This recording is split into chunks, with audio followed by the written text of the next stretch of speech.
देखें तो let us look at this. Wright brothers जो थे बेसिकली बाइसिकल मैकेनिक्स थे।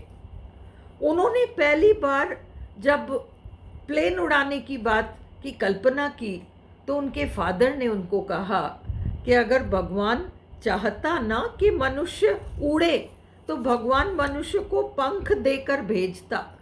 भगवान ने पंख देकर नहीं भेजा, जिसका मतलब है कि भगवान नहीं चाहते थे कि इंसान उड़े। तुम ऐसी पागलपंती मत करो। Today we know where we are when it comes to the aircraft.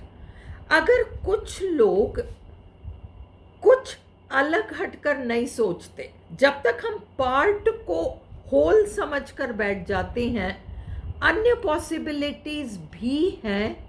इस चीज़ को अगर हम नहीं सोचते तो हमारा माइंडसेट लिमिटेड हो जाता है, वो तो है ही सही, पर फिर हम किस्मत भी, जिसको हम किस्मत कह रहे हैं, किस्मत is basically whatever we are experiencing in life as destiny, वो भी फिर बहुत बौनी हो जाती है। मैं आपको एक एग्जाम्पल दूं इस चीज़ का। सपोज एक पेशेंट है जो किसी डॉक्टर के पास जाता है और वो डॉक्टर उसकी हालत वगैरह सब देखकर और वो कह देता है कि नहीं, कुछ नहीं हो सकता, तू तो गया।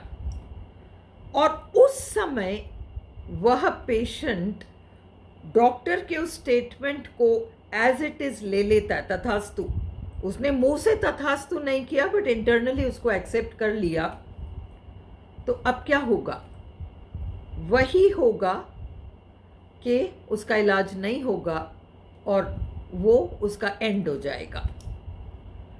अब अगर इसकी जगह दूसरा डॉक्टर, दूसरा पेशेंट हो, दूसरा डॉक्टर नहीं, दूसरा पेशेंट हो, और वो दूसरा पेशेंट जो है वो भी जाता है डॉक्टर के पास और डॉक्टर उसको भी यही कहता है।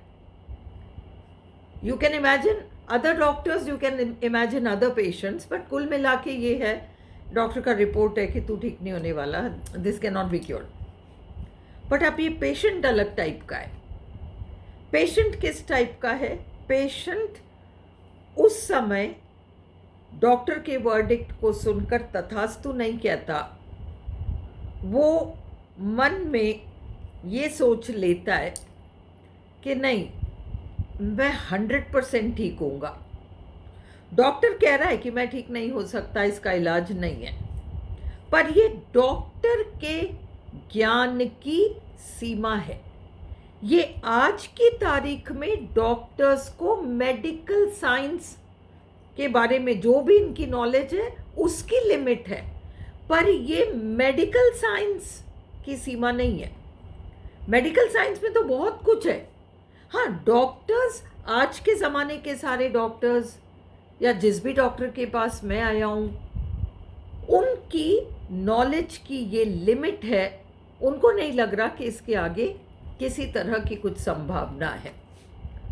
अगर ये व्यक्ति इस तरह की सोच रख लेता है तो उसको आगे पीछे वो डॉक्टर ज़रूर मिल जाएगा जो कि उसके उस कंडीशन का इलाज कर देगा, चाहे वो किसी भी तरह का हो। It could be a proper doctor, it could be some homemade remedy, it could be anything, it could be faith healing, it could be anything, but this person will heal इसलिए हुआ क्योंकि उसको विश्वास था कि नहीं, this is not the final statement, this is not God's truth, this is somehow a limited kind of understanding. अब ये सडनली डेवलप नहीं हो सकता, ये एक माइंडसेट है और ये सडनली डेवलप नहीं हो सकता। हम सोचें कि जब बीमारी आ गई तो सडनली ये माइंडसेट डेवलप कर लें कि हाँ हाँ मैं ठीक हो जाऊंगा, ऐसी बात नहीं है। ये फ्रॉम द बिगिनिंग इस तरह की माइंडसेट डेवलप्ड होती है कि नहीं, इस चीज़ को 100% ऐसा सही नहीं मानना है, और भी पॉसिबिलिटीज़ हैं और मैं उन पॉसिबिलिटीज़ को एक्सप्लोर करने को रेडी हूँ। ये एक माइंडसेट है, और जिस व्यक्ति का इस तरह का माइंडसेट होता है उस व्यक्ति को आगे पीछे सक्सेस तो मिलनी होती है, फिर चाहे उसकी बीमारी की बात हो, चाहे लाइफ के किसी और एरिया की बात हो, because he has not accepted the limitedness of things. He has accepted the unlimited as the truth, and that is what finally helps.